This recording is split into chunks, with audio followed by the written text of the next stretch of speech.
Welcome. In this video I'm going to be taking a look at this SEYVUM cordless impact wrench. So this was provided to me by the distributor, but they're not compensating me for this video and they're not reviewing it before I post it. If you find this video helpful and you want to purchase one of these, I'll put a link to it in the description on Amazon, and if you use that link it helps me out a little bit and doesn't cost you anything extra. So here on the front it says stepless speed change, power motor, extra long endurance, brake stop. I think that's everything on the box. Let's open it up. So this comes with a bag to carry it around in. It's got a sort of triangle shape to it. Here's the manual. Pull it out. There's also a registration card, and it looks like an O-ring and a pin. So I'll demonstrate that in a little bit. So there's lots of text here. I'm not going to read through all of it, but you should probably read through it. There's probably a lot of safety things in here. It says this contains the impact wrench, battery, charger, 4 impact sockets, O-ring, retaining pin, handbag, and user manual. So here's a diagram. We have a 1/2-inch square drive anvil with ping. Not sure what ping is there. Has an LED, forward reverse switch, trigger, speed control. So it says using speed and torque. It says pull and release the trigger to turn on the tool. The current mode indicator is lighted. Press the speed control button to cycle through the 2 modes. When the desired mode is lit, it's ready to start work. H means high impact mode, L means low impact mode. We have forward reverse switch, so that sets it to go forward on one side. You press the other way, it goes reverse, and then in the middle it locks the trigger. It says using the brake stop, so this will work in reverse. So I've not used an impact with this feature, but the way I understand it is when you're removing a nut or bolt, once it breaks it loose, it won't spin super fast and maybe fly off. So it's a safety feature. So this talks about starting, stopping, and controlling speed. The tool may be operated at any speed from 0 to full speed. And this talks about the fuel capacity, the battery capacity, and it talks about the different protections it has, like overload and overheat protection. So here's some specs. The torque is 320 foot-pounds. It's 20 volts DC, brushless, 1/2-inch drive. Mode 1 is 0 to 1400 speed. 2 is 0 to 3000. So that would be RPMs. And then on mode 1 we have 1980 impacts per minute, and on 2 we have 2900 impacts per minute.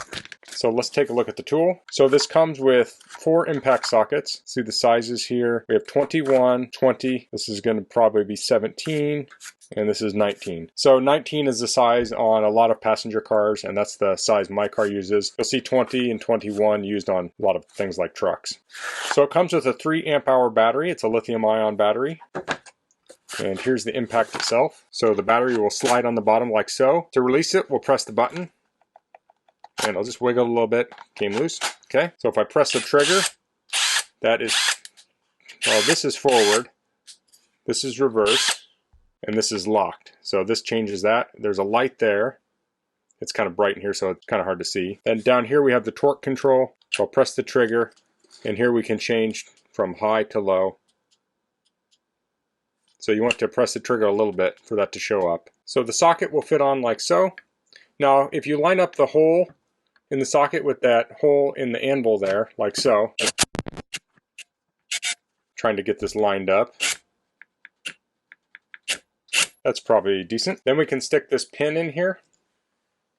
And we can take this, actually it would be easier if I took the O-ring and put it on the socket ahead of time.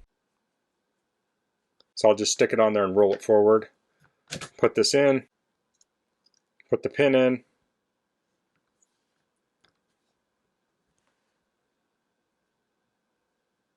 And here we have the rubber band on top of that. So that affixes the socket to the impact. So if you're only using one socket size and you want it permanently attached to the tool, or semi-permanently, then that's an option to do that. So I like to be able to switch them out, so I probably won't use that feature. Of course it has that retention ring standard to most impact wrenches, so you can use that too. So I'm going to take the battery off and we'll test charging it. So it came with the charger. Output is 1.8 amps at 20 volts. So I'll plug that into my power. It's like the green light is on. Let's plug this in.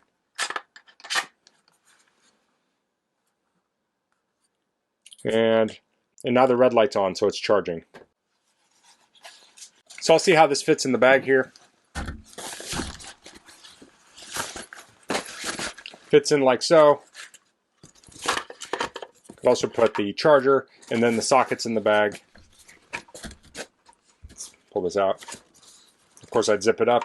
And that's ready to go. So you could throw this in the trunk of your car or maybe in your RV, your toolbox, and it's ready to go at a moment's notice. Okay, so I actually have a job to test this on. I need to rotate the tires on one of my cars. So I'm going to head out to my driveway and I'll demonstrate using this there. Okay, so I thought I had a whole rotation job to do, but my maintenance schedule is off, but I still want to demonstrate this. So I'm just going to remove this wheel here. So this is on a 2016 Subaru Outback. The wheels are torqued to, I think it's 88.5 foot-pounds. So I'm going to press the button in on the left side of the impact. I have it on the high mode, and I like to take the bottom nut off last so the tire doesn't kick out and bind. So I'll just take it off. You can take them off in order. You don't have to go in a star pattern.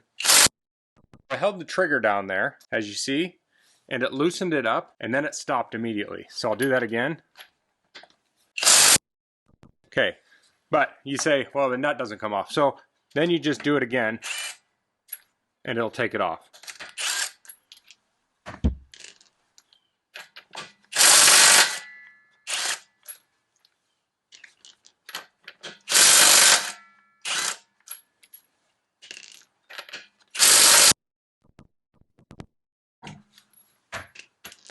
So that is a very slick feature. One of the challenges with using an impact wrench is you have to really pay attention to that trigger, otherwise it'll spin and the nut could go flying. This makes it super easy. So this wheel is ready to take off now, but I don't have any reason to take it off right now, so I'll put it back on.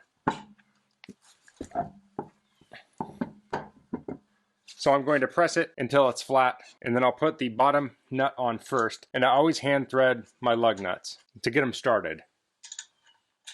So I'll get all of these on here. Okay, that slipped loose, but what I wanted to show here is that I'm going to press the trigger, and I'm going to press the button here and switch it into the low torque mode. Now I'll get this back on here, and I'll put the bottom one on first. So I'm just going to hit it until it starts to ratchet. I don't want to over torque these.